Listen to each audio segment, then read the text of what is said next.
सबक 9 आटे की थैली। एक के साथ एक मुफ्त पढ़ने, देखने और सोचने में बहुत अच्छा लगता है, लेकिन इसके पीछे की हकीकत से कम लोग ही वाकिफ होते हैं।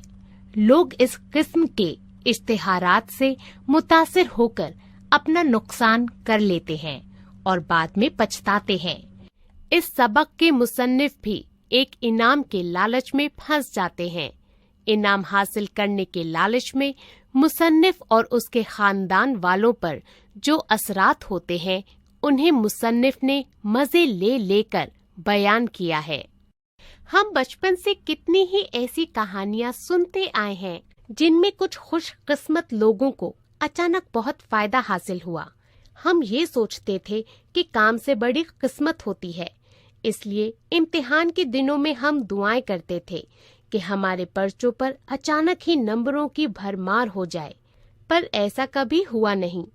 पिछले दिनों हम टीवी पर देख रहे थे कि कुछ खुशकिस्मत लोग लखपति और करोड़पति बन रहे हैं। मुतादिद लॉटरियों के जरिए नए नए मालदार बने लोगों के नाम हमने पढ़े। हम भी अपने लिए कुछ ऐसा ही चाहते थे। हमें एक अददकार की बेहद जरूरत थी। हमारे पास रहने के लिए एक फ्लैट था। रोटी, कपड़े और मकान के बाद एक 65 मॉडल का स्कूटर भी था, जो पूरे खानदान को ढोते ढोते थक ही नहीं, दुखी भी हो गया था। इसलिए कार का इरादा सबको पसंद आ गया। हम खुश थे कि हम बेबस तो नहीं हैं, पर बेकार जरूर हैं। बेकारी दूर करने के लिए रास्ता तय करने पर बात हो रही थी। हमें ख्याल आया कि कुछ दिनों से एक कंपनी आटे की थैली में इनामी कूपन रख रही है। इन कूपनों से घर की जरूरतों को पूरा करने के लिए मुख्तलिफ अक़साम की चीजें मिल सकती हैं और बम्पर इनाम में एक कार है। कूपन में कुछ हरूफ होते हैं जिन्हें कई थैलियों में से जमा करके लफ्ज बनाने हैं। ये लफ्ज ही टेलीविजन, टेप रिकॉर्डर, स्कूटर वगैरह बनाते थे। लफ्ज पूरा हो जाने पर यही चीजें इनाम की सूरत में मिलेंगी। बस जनाब, हमने सदर बाजार से गेहूं खरीदकर पिसवाना बंद कर दिया और उसकी जगह पिसे पिसाए आटे की थैलियां खरीदने का मंसूबा बना लिया। पहली थैली खरीदकर हम घर लाए। अम्मी जान, हमारी अहलिया, गुड़िया सब उसका अहाता करके बैठ गए। फिर एक रंगीन और सनसनीखेज कूपन आंखें बंद करके फाड़ा गया। आंखें खोलने पर तजस्सुस के साथ देखा, परखा और पढ़ा गया। ओवन, अवन के 2 शुरुआती हरूफ थे। सबके चेहरे फीके पड़ गए। ये तो नहीं चाहिए था। सोचा अगली बार कार जरूर निकलेगी। फिलहाल बीवी ने कार सीखने का ऑर्डर हमारी झोली में फेंक दिया। कार सीखने के लिए फीस भी कार की तरह भारी लगी, पर कोई बात नहीं, कार तो मुफ्त में मिल रही थी। ये सोचकर दिल पर एक और नया पत्थर रख लिया। झटका तो जोर का लगा था, पर धीरे से सह लिया। दूसरी थैली आई। पिछली कारकर्दगी दोहराई गई। फिर रंग बिरंगा कूपन हाथ लगा। इस पर किसी टेलीविजन के नाम के पहले 3 हरूफ थे। एक आह सी उठी। टेलीविजन तो घर में 2 थे। बिना वजह ही पिछली ईद पर एक बड़े टीवी के साथ छोटा टीवी मुफ्त वाली स्कीम के तहत ले लिया था। अब टीवी तो यूं ही आटे की थैली में मिल जाता। अपने पहले से तय किए गए मकसद को नजर में रखकर कूपन मुन्ने को दे दिया।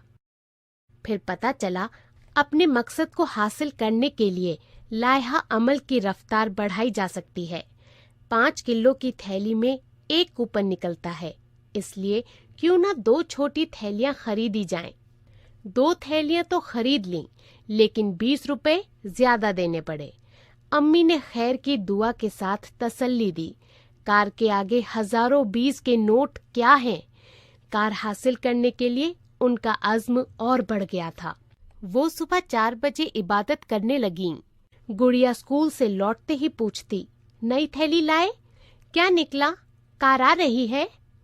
वगैरह वगैरह। मुन्ने मियाँ छोटे हैं, मगर उनके क्या कहें। उन्होंने गली के सब लड़कों पर रौब डाल दिया था उनकी कार आ रही है। अहल्या ने एक रजिस्टर बना लिया था और उस पर कूपनों के नंबर और हरूफ नोट करने लगीं। इनामी स्कीम का पूरा मुसव्वदा उन्होंने बना रखा था। आने वाली आटे की थैलियों से निकलने वाले कूपन को अलग अलग रख लिया गया था। धीरे धीरे कार के साथ दूसरे इनामों, स्कूटर, ओवन, इलेक्ट्रिक तंदूर वगैरह सबके खाने बना लिए गए थे। अहल्या को सिर्फ कार की मोहब्बत नहीं थी, उन्हें बाकी सभी इनाम हासिल करने में कोई एतराज नहीं था। उनके मुताबिक जब ऊपर वाला मेहरबान है तो फिर क्यों न उसे कबूल किया जाए।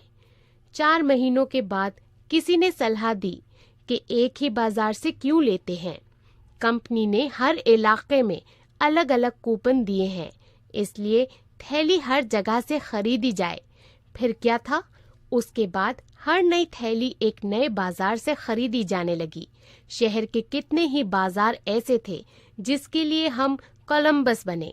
ज्यादा थैलियां इकट्ठा करने के सबब चावल को गुरीज किया गया, डबल रोटी को हटा दिया गया और सुबह के नाश्ते में बड़े बड़े पराठे और शाम को पूरी कचौरी का एहतमाम किया जाने लगा। थैलियों के आटे और खाने की ज्यादती की वजह से अम्मी जान की जिंदगी में मुख्तलिफ बदलाव आने लगे। गुड़िया बाजार जाकर उनके लिए पेट दर्द की दवा लाती।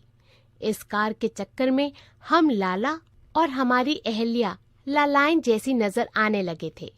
कपड़े तंग होने लगे, नए ढीले ढाले कपड़े सिलवाने पड़े। आटे की थैलियों के बोझ का असर बिजली पानी के बिलों पर पड़ेगा ये सोचा भी नहीं था। इन बिलों से हम बिलबिलाने लगे, लेकिन ना उम्मीदी के हाथों अपने आप को गिरवी नहीं रखा। कार सीखने के बाद हर रात को हम ख्वाबों में अपनी इनामी कार को सड़कों पर बेतहाशा दौड़ाते। दिन में कई बार अपने लाइसेंस को देखते, उस पर चिस्पा की हुई अपनी तस्वीर को निहारते और कभी-कभी ट्रैफिक सिग्नल के मुताबिक पैदल होने के बावजूद सड़क पर चलते, क्योंकि एहसास होता कि हम अपनी कार खुद चला रहे हैं। धीरे धीरे चौराहों, कार पार्किंगों और बाजारों में हमने अपने जैसे दीवानों को पहचानना शुरू कर दिया। हम किसी भी शख्स को देखकर बता देते कि ये आटे की थैली की कार का शिकार है। पीला पड़ता चेहरा, बेडोल फूलता पेट, आंखों में तैरती कार की चमक, हाथ में थामी पर्चों पर लिखे हरूफ को बार बार निहारने की आदत, कभी हंसना, कभी मुस्कुराना और कभी रोने की अदाओं से हम अपनी डुप्लीकेट को पहचानने के फन में माहिर होते गए। स्कीम खत्म हो गई। 6 महीने तक की कड़ी मशक्कत का नतीजा 0 निकला। कोई भी माइका लाल इतना खुशकिस्मत ना निकला कि उसको इनाम मिलता। इलेक्शन गुजर गया, नई सरकार बन गई, बच्चों के इम्तिहान खत्म हो गए, मौसम बदल गए, लेकिन आटे की थैली में से कार नहीं निकली। सुना है भारी मुनाफे की वजह से लॉटरी आटे वालों की ही खुली है। ये भी सुना है कि उनके हर पार्टनर के घर वालों को एक एक कार ही नहीं, दीगर तमाम इनामी चीजें भी मिली हैं। अलबत्ता हमारा आटा कंगाली में और गीला हो